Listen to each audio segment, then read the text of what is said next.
Hello everyone, मैं राकेश रोशन आप सबों का स्वागत करता हूं अपने YouTube channel SCS online tutorial में।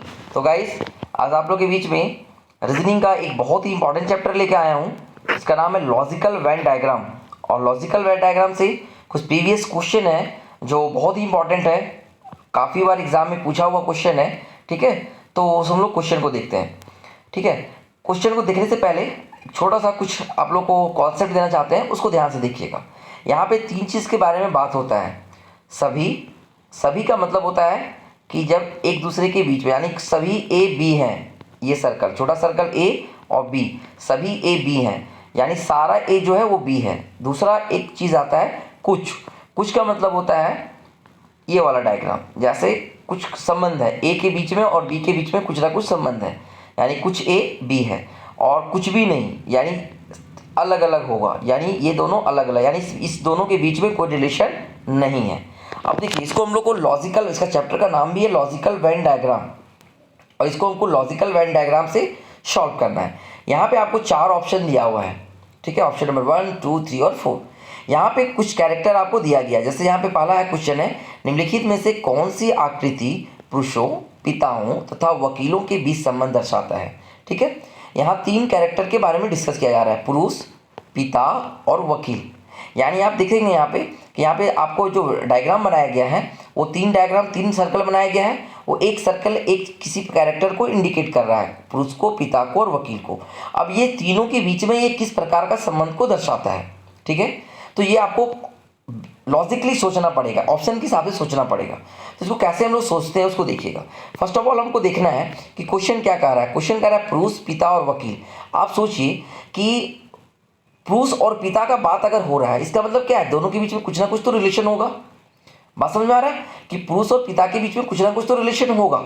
ठीक है, अब ये किस प्रकार का रिलेशन है, सारा है, सभी है या कुछ है, वो बात की बात है, लेकिन रिलेशन तो है। और फिर वकील, चलिए फिर वकील को फिर कैसे रिलेशन को जोड़ना है वो बाद में आएगा।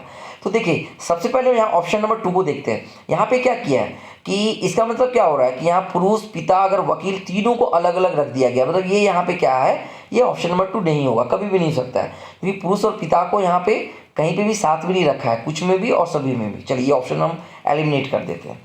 चलिए अब इसको हम दूसरे तरीके से फिर से सोचते हैं। अगर हम ऐसा सोचें कि चलिए ये ऑप्शन नंबर 4 में कि पुरुष और पिता, कुछ पुरुष जो है वो पिता है, तो ऐसा हो सकता है क्या कि कुछ पुरुष जो है वो पिता हो सकते हैं।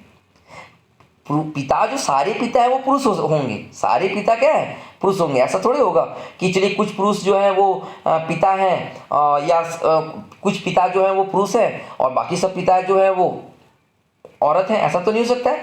तो पिता मतलब क्या है, सारे पिता जो है वो पुरुष होंगे। ठीक है, चलिए तो इससे में ये ऑप्शन आपका कट जाएगा। ठीक है, यहाँ पे अगर हम आते हैं, चलिए पुरुष को हम अगर बाहर रख देते हैं, बड़ा वाला सर्कल पुरुष है मेरा, और ये पिता हो गया और ये वकील हो गया, तो इसका मतलब क्या निकलता है कि सारे पिता पुरुष है। ये तो सही मेरा निकल रहा है, लेकिन कहता है सारे वकील जो है वो पुरुष है। ऐसा होता है क्या कि जो भी वकील है वो पुरुष ही होगा, वो महिला नहीं हो सकती है?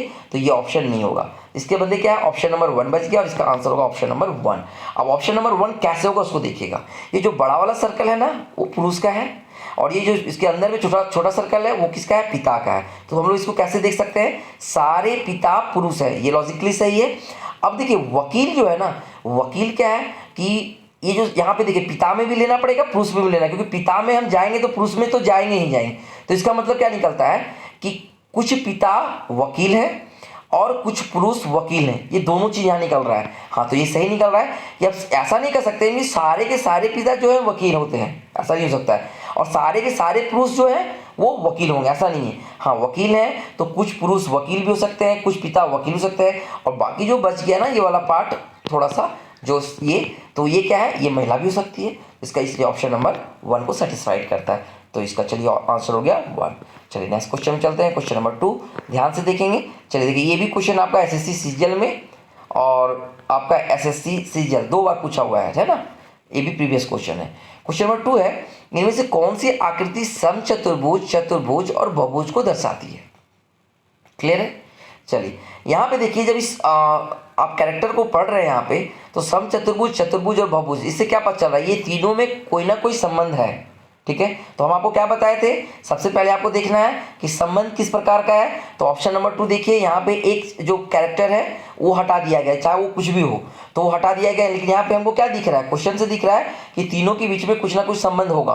तो ऑप्शन नंबर 2 को तो पहले हम साइड कर देते हैं। अब ऑप्शन नंबर 4 में अगर हम आते हैं, ठीक है, तो इसका मतलब क्या हो रहा है, कहता है कुछ चतुर्भुज चतुर्भुज होगा, कुछ चतुर्भुज आपका बहुभुज होगा। चलिए देखिए, इसका इस क्वेश्चन को बनाने से पहले एक प्रॉपर्टी को आप जानिए, क्योंकि ये एक मैथ से रिलेटेड प्रॉपर्टी से क्वेश्चन है।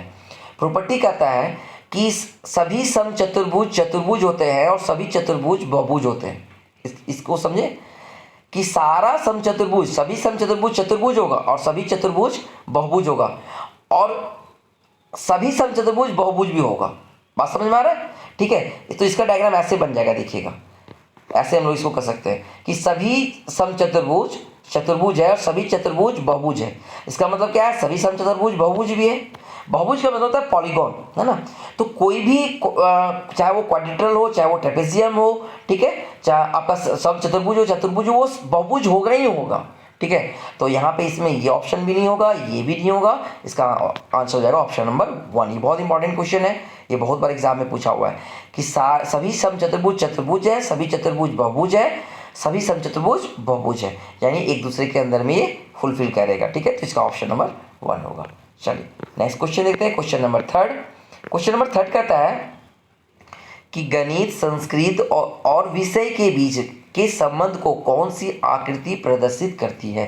ठीक है, आप यहाँ पे देखिएगा, हमको फिर से देखना है गणित, संस्कृत और विषय। अच्छा, यहाँ पे क्या आ रहा है कि गणित और संस्कृत के बीच यहाँ पे एक दोनों के बारे में बात हो रहा है इंडिविजुअल, और दोनों का संबंध किससे है, विषय से है। यानी गणित और संस्कृत ये एक दूसरे से नहीं जुड़ा हुआ है, बट ये दोनों किससे जुड़ा हुआ है, विषय से जुड़ा हुआ है। बात मेरे समझ में आ रहा है? ठीक है, जैसे मान लीजिए मैं ऐसे बोले कि कोच है ना, तो कोच जो है तो किस चीज का कोच है वो नहीं है, लेकिन कोच क्या है, खिलाड़ी से जुड़ा हुआ है। यानी एक हो सकता है ये खिलाड़ी और दूसरा खिलाड़ी, ये दूसरे एक दूसरे से जुड़ा हुआ नहीं है, बट क्या ये कोच से जुड़ा हुआ है, इस तरह का कुछ बात आ रहा है। यानी गणित और संस्कृत एक विषय है, ठीक है, जो किससे जुड़ा हुआ है, विषय से जुड़ा हुआ है, यानी विषय यहाँ पे कॉमन बन रहा है। देखिए हम पहले ऑप्शन को एलिमिनेट करते हैं, ऑप्शन नंबर 4 मेरा पहले कट जाएगा, क्योंकि यहाँ पे क्या है कि विषय के साथ में गणित और संस्कृत का कुछ ना कुछ कॉमन है।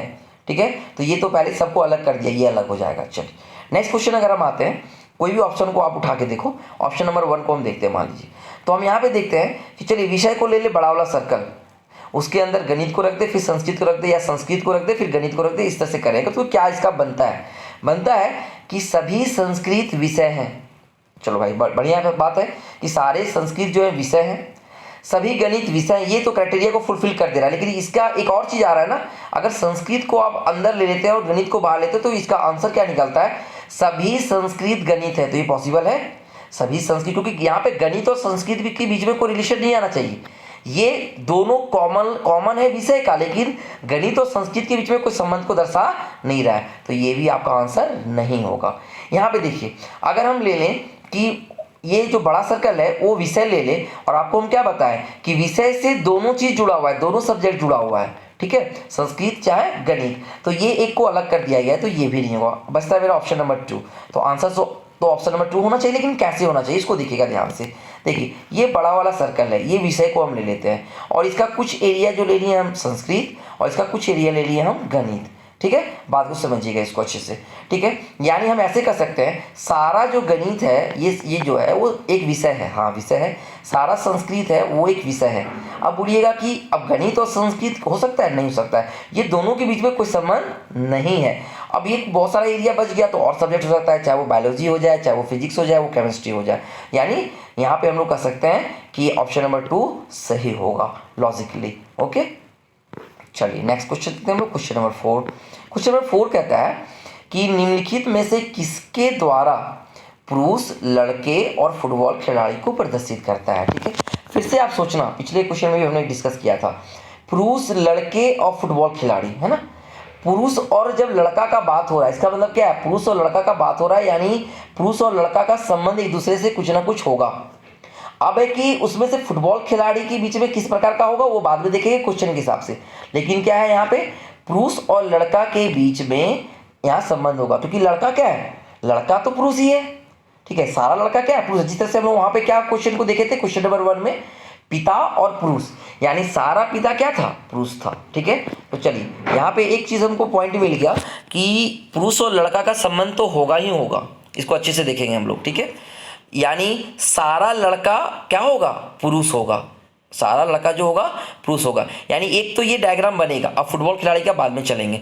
तो यहाँ पे देखिए हम लोग देखते हैं ऑप्शन नंबर 4। अगर मान लीजिए, तो अगर हम लोग ऐसे ही कह दे इसका, अगर कि भाई ये सारा खिलाड़ी जो है, सारा फुटबॉल खिलाड़ी जो है वो पुरुष है, या सारा लड़का जो है वो फुटबॉल खिलाड़ी है, तो ये पॉसिबल नहीं होगा, है ना, तो ये गलत हो जाएगा। चलिए इसको देखते हैं। अगर हम लोग मान लीजिए इसको हम लोग ले लेते हैं पुरुष, ये वाला डायग्राम को, और उसके अंदर में लड़का है, तो ये तो मेरा क्राइटेरिया फुलफिल कर जाएगा कि सारा पुरुष क्या है, लड़का है, सारा पुरुष लड़का है, तो ये मेरा फुलफिल कर जाएगा। अब हमको फुटबॉल खिलाड़ी को जोड़ना है, फुटबॉल खिलाड़ी को जोड़ना है। तो यहाँ इसका क्या मतलब निकल रहा है कि कुछ फुटबॉल खिलाड़ी जो है वो पुरुष है, ये भी सही है, लेकिन ये मेरा यहाँ पे बात क्या निकल के आ रहा है, बात निकल के आ रहा है कि भाई कुछ लड़के भी तो फुटबॉल खिलाड़ी सकते हैं, पुरुष तो हैं वो, चलिए पुरुष में तो सब चीज़ सब आ गए, लड़का आ गया, पिता आ गया, मतलब वो कुछ भी आ गया, भाई सब आ गया, ये सब है ना।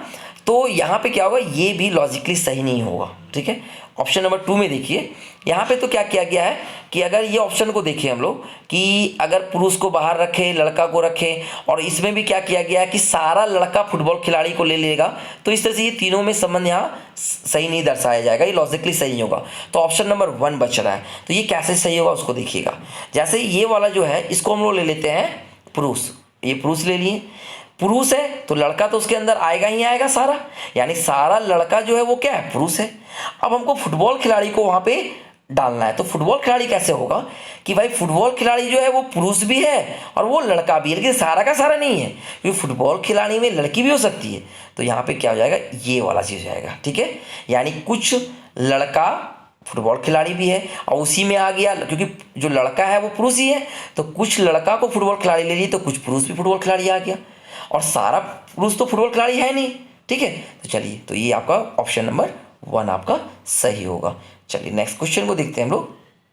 ये देखिए, अब ये भी क्वेश्चन आपका एसएससी स्टेनो में पूछा हुआ है, ये भी प्रीवियस क्वेश्चन है, हम सारा प्रीवियस क्वेश्चन को ही आज उठाए हैं। ठीक है, चलिए, निम्नलिखित में से कौन सी आकृति मिनटों, दिनों और महीनों के बीच संबंध दर्शाती है। ठीक है, देखिए आपको पता है मिनट, दिन और मंथ आ गया यहाँ पे, है ना। ये मिनट, दिन और महीना, मंथ, ये तीनों में ना संबंध है, ये तीनों में कुछ ना कुछ संबंध है, यानी जो भी आंसर होगा ये तीनों के बीच में संबंध दर्शाएगा। सबसे पहला है यहाँ पे ऑप्शन नंबर 3, पहले हम काट देंगे क्योंकि ये तीनों में संबंध है तो होगा। ऑप्शन नंबर 2 में भी नहीं होगा, क्योंकि ऑप्शन नंबर 2 जो है, अगर हम देखें कि मान लीजिए अगर हम इसको लें 1 और 2 और 3, तो 2 जो है वो कॉमन रखा गया है 1 और 3 के बीच में, लेकिन 1 और 3 में कोई रिलेशन नहीं है, यानी ये भी कट गया। यहाँ पे जो है तीनों का तीनों में जो रिलेशन दिखा रहा है 1 में और 4 में। चलिए हम 4 को देखते हैं। 4 में अगर हम देखते हैं कि चलिए कॉमन किसको ले लिए आप, यहाँ पे सबसे मिनट, दिन और महीना, महीना सबसे बड़ा है, मान लीजिए महीना को हम कॉमन ले लिए, तो इसका मतलब क्या निकल रहा है यहाँ पे कि सभी मिनट महीना है, सभी दिन महीना है। ठीक है, तो ये लॉजिकली तो सही आ रहा है, लेकिन हमको ऑप्शन के हिसाब से सोचना पड़ेगा, क्योंकि हमने क्या बताया कि आपको ऑप्शन में ध्यान रख के सोचना है, क्योंकि मिनट जो है, दिन जो है वो किससे बनता है, मिनट से बनता है, और दिन से क्या बनता है, महीना बनता है। तो हम ऐसे कह सकते हैं कि सभी मिनट दिन है और सभी दिन महीना है, तो इस ऑप्शन में हम लोग जा सकते हैं। अगर सबसे छोटा सर्कल को मिनट ले लें, या इस तरह से सभी मिनट क्या है, दिन है, डे है, और सभी डे क्या है, मंथ है, तो इसलिए आपका सटीक आंसर जो होगा ऑप्शन नंबर 1 होगा। इस तरह का क्वेश्चन यहाँ पे मिनट की जगह में सेकंड भी दे देता है, आवर भी दे देता है, सेकंड, मिनट और आवर। तो सबसे छोटा यूनिट क्या है, सेकंड, सेकंड सबसे अंदर होगा, फिर क्या आएगा, मिनट आएगा, उसके बाद फिर क्या आएगा, आवर आएगा। तो इस तरह से बहुत सारा क्वेश्चन देता है। जैसे आपका क्वेश्चन इस तरह से दे सकता है कि देश, ठीक है, या आपका दे दिया राज्य, ठीक है, और आपका दे दिया मोहल्ला, तो क्या हो जाएगा, मोहल्ला, फिर उसमें उसके अंदर में आ जाएगा राज्य, फिर आ जाएगा देश। तो इस तरह से बहुत सारा क्वेश्चन बन सकता है। इसमें से एक जो इंपॉर्टेंट क्वेश्चन है वो है सेकंड, मिनट और आवर का क्वेश्चन, यानी सबसे नीचे में सेकंड, सभी सेकंड क्या है, मिनट है, सभी मिनट क्या है, आवर है, और सभी जो है सेकंड वो आवर हो जाएगा। तो ये बहुत ही इंपॉर्टेंट क्वेश्चन है, तो इसका हो जाएगा ऑप्शन नंबर 1। ओके, चलिए ठीक है गाइस। तो आज का सेशन को हम यहीं समाप्त करते हैं। नेक्स्ट सेशन में हम कुछ क्वेश्चन और नेक्स्ट चैप्टर से लेके आएंगे। आज का सेशन आप लोग को बहुत अच्छा लगा होगा। तो अंत में फिर से हमारे चैनल को सब्सक्राइब करना और लाइक करना ना भूलें, और इस सेशन को ध्यान से देखें, और अगर कोई क्वेश्चन अराइज होता है तो कमेंट बॉक्स में क्वेश्चन को लिख के भेजें। Okay, thank you very much, धन्यवाद।